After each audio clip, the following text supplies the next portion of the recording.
Welcome back to ஆயுதம் அறிவோம்.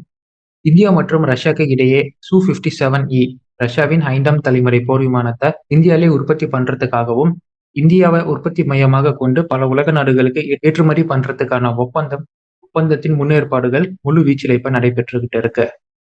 வரும் டிசம்பர் 5ஆம் தேதி புட்டின் இந்தியாவுக்கு வரும் வருகையில இந்த ஒப்பந்தமானது கையெழுத்திடப்படும். The deal will be sealed அப்படின்னு எதிர்பார்க்கப்பட்டுகிட்டு இருக்கு. இன் டிஸ்பைட் ஆஃப் நம்பர்ஸ். ஒன்ஸ் இந்த டீல் ஆனது சீல் செய்யப்பட்டால் சில முக்கியமான விஷயங்கள் நம்ம கவனிக்க தவறுவோம். அந்த முக்கியமான விஷயங்கள் இன்னைக்கான காணொலியில நாம பார்த்து தெரிஞ்சுக்க போறோம். ஃபர்ஸ்ட் நம்ம பார்க்க போறது இந்தியா மற்றும் ரஷ்யாவுக்கு இடையே சைலண்டா நடந்துகிட்டு இருக்கக்கூடிய டக் ஆஃப் வார். ரெண்டாவது, ஒன்ஸ் இந்த Su-57E இந்தியாவின் நாசிக் பிளான்ட்லேயே உருவாக்கப்படுமானால் இதன் மூலியமா இந்திய உள்நாட்டு விமானங்களின் உற்பத்தி எந்த அளவுக்கு பாதிக்கப்படும் அப்படிங்கிறத பார்க்க போறோம். மூணாவது, இந்தியாவின் நாசிக் ஃபெசிலிட்டியில மற்றும் இந்தியாவின் ஹால் உற்பத்தி மையத்துல Su-57 போன்ற 5ஆம் தலைமுறை போர் விமானத்தை உருவாக்குதல்ல ஏற்படக்கூடிய முக்கியமான சிரமங்கள் என்ன? நாசிக்ல உண்மையாலுமே 5ஆம் தலைமுறை போர் விமானத்தை உருவாக்க முடியுமா? அப்படிங்கிறது தான் இன்னைக்கான காணொலியில நாம பார்த்து தெரிஞ்சுக்க போறோம். கம்ப்ளீட் டிஃப்ரெண்ட் டைமென்ஷன்ல ரஷ்யா மற்றும் இந்தியாவின் உறவை நாம இன்னைக்கு அணுகி பார்க்க போறோம். நீங்கள் பார்த்து கொண்டிருப்பது ஆயுதம் அறிவோம். இது டிஃபென்ஸ் அப்டேட் சீரீஸ்ல ஒரு video. Let's dive into it நண்பர்களே.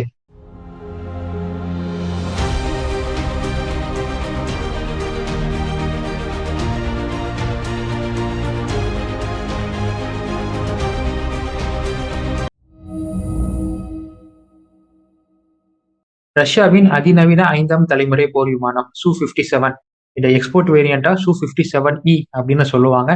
இந்த போர் விமானத்தை இந்தியா ஸ்டாப் கப் சொல்யூஷனா வாங்குறதுக்கான முயற்சிகள் மேற்கொண்டுகிட்டு இருக்கிறாங்க. காரணம், இந்தியாவின் உள்நாட்டு 5ஆம் தலைமுறை போர் விமான உற்பத்தியானது 2035 தான் தொடங்கும். அதுவரை இந்தியா 5ஆம் தலைமுறை போர் விமானம் இல்லாம இருக்க முடியாது. இந்த ஒரு கேப்பை குறைக்கிறதுக்காக தான் ரஷ்யா கிட்ட இருந்து கணிசமான 5ஆம் தலைமுறை போர் விமானம் Su-57E வாங்குறதுக்கான முயற்சிகள் மேற்கொள்ளப்பட்டுகிட்டு இருக்கு. இந்த ஒப்பந்தம் தான் டிசம்பர் மாசத்துல புட்டின் வருகையில இங்க் செய்யப்படும் அப்படின்னு எதிர்பார்க்கப்படுது. இப்படி இங்க் செய்யப்படக்கூடிய டீல்ல மிகப்பெரிய டக் ஆஃப் வார் இந்தியா மற்றும் ரஷ்யாக்கு இடையே ரொம்ப சைலண்டா போயிட்டு இருக்கு மை டியர் ஃப்ரெண்ட்ஸ். நடந்த இந்த துபாய் ஏர் ஷோல ரோஸ்டாக்கின் டெலிகேஷன் ஒருத்தர் சொல்லியிருப்பாரு, இந்தியாவுக்கு நாங்க அனைத்து வகையான அக்சஸும் ப்ரிவிலேஜுமே நாங்க தரப்போறோம் Su-57E இந்தியாவிலே உற்பத்தி பண்றதுக்காக. ஈவன் ஃபியூச்சர்ல அவங்களுடைய AMCA உடைய இன்டர்னல் சிஸ்டம்ஸ் எது வேணாலும் இருக்கட்டும், எங்களுடைய Su-57E வருங்காலத்துல இந்தியா பொருத்திக்கிறதுக்கான முழு ஒப்புதலையும் நாங்க தரோம் அப்படிங்கிற வரைக்கும் ஒரு முழுமையான சரண்டரா அவங்க வந்துட்டாங்க. இதற்கு ஒரே காரணம், இந்தியா இந்த Su-57E வாங்க வைக்கணும். அதை விட ரொம்ப முக்கியமான காரணம், இந்தியாவை Su-57E எக்ஸ்போர்ட் ஹப்பா மாத்தணும் அப்படிங்கிறது தான். ஓகே, அவங்க எல்லாமே கொடுக்குறாங்க, தரேன்னு சொல்றாங்க, எல்லாமே வாஸ்தவம் தான். ஆனா இதுல இந்திய விமானப்படைக்கு சில கன்சர்ன்ஸ் இருக்கு. இந்திய விமானப்படை என்ன நினைக்கிறாங்கன்னா, நாம ஒரு ஸ்டாப் கேப் சொல்யூஷனா தான் இந்த 5ஆம் தலைமுறை போர் விமானம் Su-57E வாங்க போறோம். அதுவும் முழு திருப்தியோட நம்ம வாங்க போறது இல்ல. நாம எதிர்பார்த்தது F-35. ஆனா அது நமக்கு வேணுங்கிற கான்ஃபிகுரேஷன்ல அமெரிக்கா தர விரும்பாத காரணத்தினால நம்ம Su-57E வாங்குறோம். It's not a bad day. அப்படி வாங்கக்கூடிய Su-57E ஒரு 60 போர் விமானம் நம்ம வாங்கிக்கலாம். இந்தியாவின் விமானப்படை அட்வைஸ் பண்றாங்க, அவங்க விரும்புறாங்க. மீதி நம்மளுடைய AMCA வச்சு நம்ம மேட்ச் பண்ணிக்கலாம். 2025 2035 ஒரு 10 வருஷம் தானே, ஒரு 60 Su-57E வச்சு நம்ம மேனேஜ் பண்ணிக்கலாம். அதுக்கப்புறம் நம்மளுடைய AMCA வச்சு நம்ம கம்ப்ளீட்டா ஸ்ட்ரென்தனிங் பண்ணிக்கலாம் அப்படிங்கிறது தான் இந்திய விமானப்படையோடைய கன்சர்ன் மற்றும் அவங்களுடைய அட்வைஸா இருக்கு. நீங்க நல்லா கவனிச்சிருந்தீங்கன்னா, ராக்ஸ்டாக்கின் டெலிகேஷன் ஆனவங்க துபாய் ஏர் ஷோல சொல்லும் போது அவ்வளோ தரம் இவ்வளோ தரம், இந்த அக்சஸ் தரம் அந்த அக்சஸ் தரம்னு சொல்லியிருப்பாங்க. ஆனா எத்தனை போர் விமானங்கள் அப்படிங்கிறத அவங்க டிஸ்க்ளோஸே பண்ணியிருக்க மாட்டாங்க. ஏன்னா அந்த இடத்துல தான் இந்தியா மற்றும் ரஷ்யாக்கு இடையே டக் ஆஃப் வார் போயிட்டு இருக்கு. இப்ப IAF நமக்கு 60 இருந்தா போதும் அப்படின்னு சொல்றாங்கன்னா, ரஷ்யா அதற்கு ஒத்துக்க மாட்டேங்கிறாங்க. சார் இங்க பாருங்க, நாங்க உங்க நாட்டுல முழுமையான செட்டப்பை கொண்டு வர போறோம். நாசிக் ஃபெசிலிட்டியை Su-57E உடைய ஹப்பா மாத்த போறோம். அங்கிருந்து தான் போர் விமானங்கள் உருவாக்கப்பட போகுது. இது போக நீங்க இதுக்கு கொடுக்க வேண்டிய பணத்துல பாதிக்கும் மேற்பட்ட பணத்தை உங்க நாட்டிலேயே நாங்க இன்வெஸ்ட்மெண்டா தான் பண்ண போறோம். இந்த அளவுக்கு நாங்க பண்ணும்போது மினிமம் எங்களுக்கு ஒரு நல்ல குவான்டிட்டி ஆஃப் போர் விமானங்களாச்சும் நீங்க ஆர்டரா கொடுக்கணும். அந்த நல்ல குவான்டிட்டி என்னங்கிறாங்கன்னா, 140 போர் விமானங்களாச்சும் நீங்க எங்களுக்கு ஆர்டரா கொடுக்க வேண்டும். 7 ஸ்குவாட்ரன், ஒரு ஸ்குவாட்ரனுக்கு 20 போர் விமானங்கள்னு வீதம் 7 ஸ்குவாட்ரன்ஸை நீங்க எங்களுக்கு ஆர்டர் கொடுக்கணும் அப்படிங்கிறது தான் ரஷ்யாவின் இன்டர்னல்ல டிஸ்கஸ் பண்ணிட்டு இருக்கக்கூடிய செய்தியாக இருக்கு. இந்த பக்கம் நாம கேட்கறது 60, அந்த பக்கம் அவங்க கேட்கறது 140. பாதிக்கு பாதி அவங்க இன்க்ரீஸ் பண்ணி கேட்கறாங்க. பட் அந்த எண்ட் ஆஃப் த டே இது ஒரு கவர்மெண்ட் டு கவர்மெண்ட் டீலாக தான் முடிய போகுது. அதாவது இந்திய விமானப்படை என்ன சொல்றாங்க அதை மையப்படுத்தி அதை முடிவா எடுக்க போறது இல்லை நம்ம இந்திய அரசாங்கம். இந்திய அரசாங்கம் என்ன நினைக்கிறாங்க, இந்தியா மற்றும் ரஷ்யா உறவுக்கு பங்கம் வராம அதே சமயத்துல நமக்கும் எந்த பாதகமும் ஏற்படாம இருக்கிறதுக்கான ஒரு முடிவை தான் எடுப்பாங்க. அதன்படி என்னோட அசம்ப்ஷனா இருப்பது, ஒரு 70 போர் விமானங்கள வாங்குவாங்க. இல்லைன்னா ஒரு ஆட் நம்பர்ஸ்ல ஒரு 85 அது மாரி ஒரு ஆட் நம்பர்ஸ்ல இந்த போர் விமானத்திற்கான டீல போடுவாங்க அப்படிங்கிறது தான் என்னுடைய பெர்சனல் அசம்ப்ஷனா இருக்கு. 140க்கும் போமாட்டாங்க அப்படின்னு நான் நெனைக்கிறேன். பட் நம்ம டிசம்பர் 5, 6ல பொறுத்திருந்து பார்க்கலாம். சப்போஸ் ஒரு 60, 70 போர் விமானங்களுக்கு டீல் கையெழுத்திடப்பட்டால், பெரும்பாலும் போர் விமானங்கள இந்தியா பையிங் ஆப்ஷன்ல தான் வாங்குவாங்க. அதாவது, "நீ எனக்கு இங்கலாம் செட்டப்லாம் போட வேணாம். நான் காச குடுக்குறேன். நீ எனக்கு போர் விமானத்த இறக்குமதி பண்ணிருப்பா" அப்படின்னு தான் இந்தியா விரும்புவாங்க. பிகாஸ் ஆரம்பத்திலேயே இந்த டாக்ஸ் ஆரம்பத்திலேயே ரோஸ்டாக் சொல்லிட்டாங்க. ஒரு 15 போர் விமானத்த உடனடியா உங்களுக்கு இறக்குமதி பண்ண முடியும். வித்தவுட் எனி டிலேஸ் உங்க ஸ்குவாட்ரன ஸ்ட்ரென்தன் பண்றதுக்கு அப்படின்னு ரோசோபோரான் எக்ஸ்போர்ட் ஆனது சொல்லிட்டாங்க. அதனால எனக்கு 15 போர் விமானம் வந்தாலும் சரி, பிறகு நீ வந்து எனக்கு பொறுமையா போர் விமானத்த குடு அப்படின்னு இந்தியா வந்து அதுல காம்ப்ரமைஸ் ஆயிருவாங்க. நான் வந்து உன்கிட்ட காச குடுக்குறேன், நீ எனக்கு போர் விமானத்த குடு அப்படின்னு தான் இந்தியா முயற்சி பண்ணுவாங்க. பட் ரோசோபாரம் எக்ஸ்போர்ட்டுடைய விருப்பம் என்னன்னா, நம்ம இந்தியாவுக்கு இத விக்கிறதே 257 உடைய குளோபல் மேனுஃபேக்சரிங் ஹப்பா இந்தியாவ மாத்ததா. நம்மனால போர வச்சுக்கிட்டு, சாங்ஷன வச்சுக்கிட்டு Su-57 பெரிய அளவுக்கு நம்மளால உருவாக்க முடியல. அத எக்ஸ்போர்ட்டும் பண்ண முடியல. ஆக இந்தியாவ நம்ம ஹப்பா மாத்துனோம்னா, இந்தியாவுக்கு எல்லாத்தையும் கத்துக் குடுத்துட்டோம்னா, இந்தியால இருந்து நம்ம புரொடக்ஷன பண்ணி, நம்ம ஆர்டர்ஸ் புடிச்சு நாம இத நல்லபடியா விக்கலாம். ஒரு குளோபல் மார்க்கெட்ல ஹிட் அடிக்கலாம். அப்படின்னு தான் ரோசபாரன் எக்ஸ்போர்ட் இத வச்சு பிளான் போட்டிருக்காங்க. இதெல்லாம் நமக்கு தெரியும். ஓகே.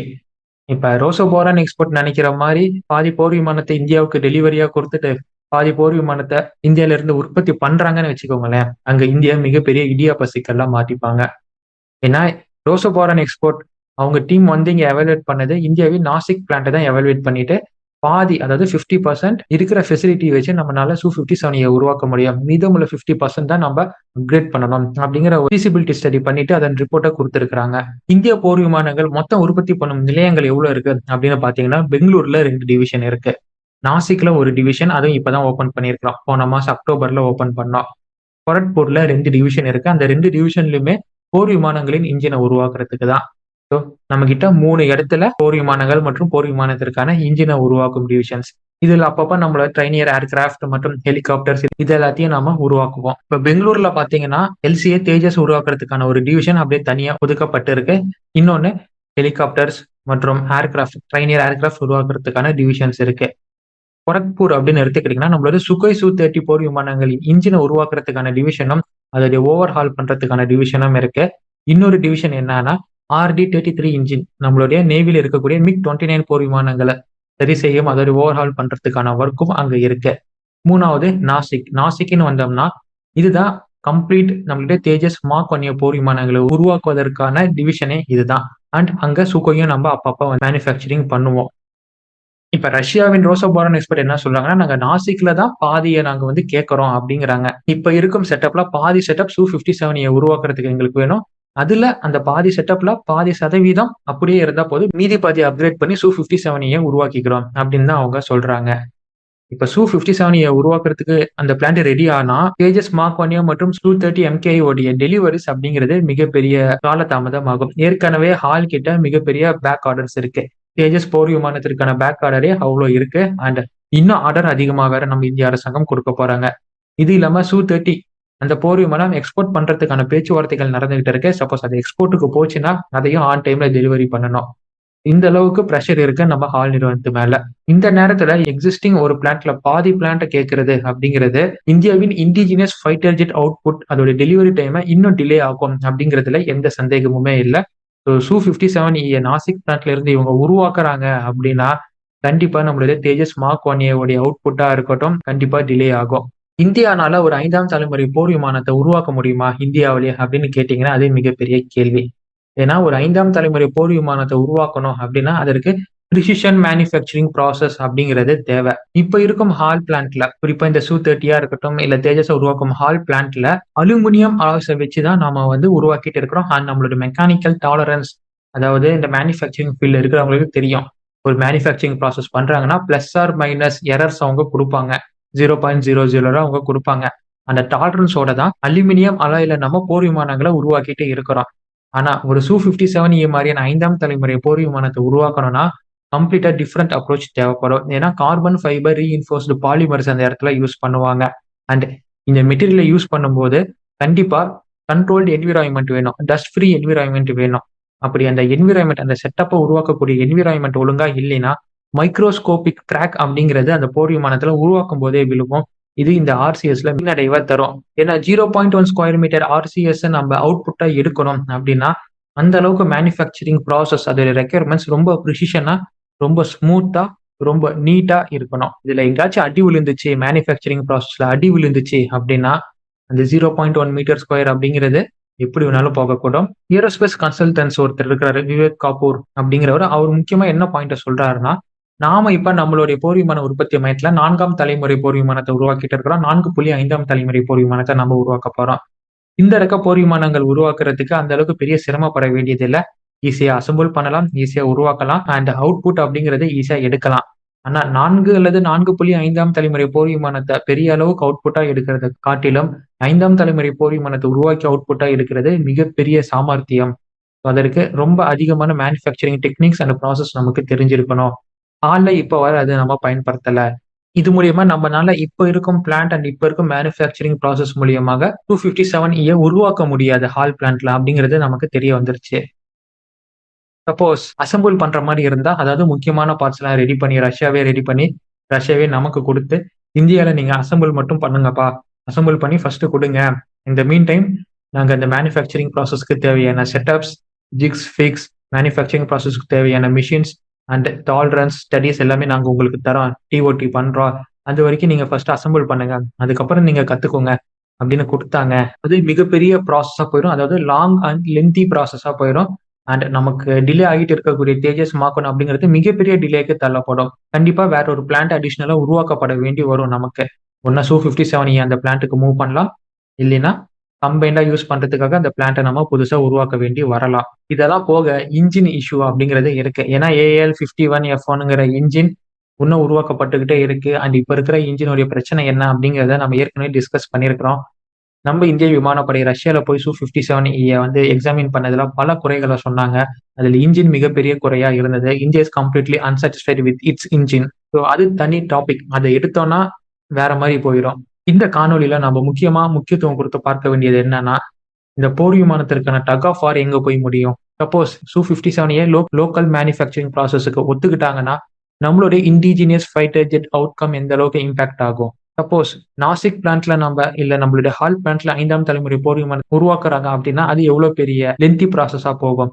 அதுல இருக்கும் சிக்கல்கள் என்ன? அப்படிங்கிறது தான் இன்னைக்கான காணொளியில நான் உங்களுக்கு சொல்லியிருக்கிறேன். இத பற்றின உங்களின் கருத்துக்கள் என்ன? ஆப்வியஸ்லி நீங்க எல்லாருமே நினைப்பீங்க, ரஷ்யா நம்மளுடைய நண்பன், அவனுடைய 5ஆம் தலைமுறை போர் விமானம் வாங்குறது, அவன் நிறைய அக்சஸ் கொடுக்கறான். ஸோ நமக்கு லாபம் தான் அப்படின்னு நீங்க நினைச்சாலுமே, இன் லாங் டேர்ம் இந்தியாவின் சொந்த உள்நாட்டு போர் விமான உற்பத்திக்கு இது மிகப்பெரிய பாதகம் தான் என்னைய பொறுத்த வரைக்கும். பொறுத்திருந்து பார்க்கலாம் இந்தியா எது மாதிரியான முடிவை கொண்டு போக போறாங்க, எது மாதிரியான டீல் இங்க் ஆக போகுது இந்தியா மற்றும் ரஷ்யாக்கு இடையே. அண்ட் இது போன்ற பல காணொளிகளை சுவாரஸ்யமா தெரிந்து கொள்றதுக்கு ஆயுதம் அறிவோம் அப்படிங்கிற நம்ம டிஃபென்ஸ் நியூஸ் சேனலை சப்ஸ்கிரைப் பண்ணிக்கோங்க மக்களே. Until it's signing off from ஆயுதம் அறிவோம் and stay tuned for next video my dear friends. நன்றி, வணக்கம்.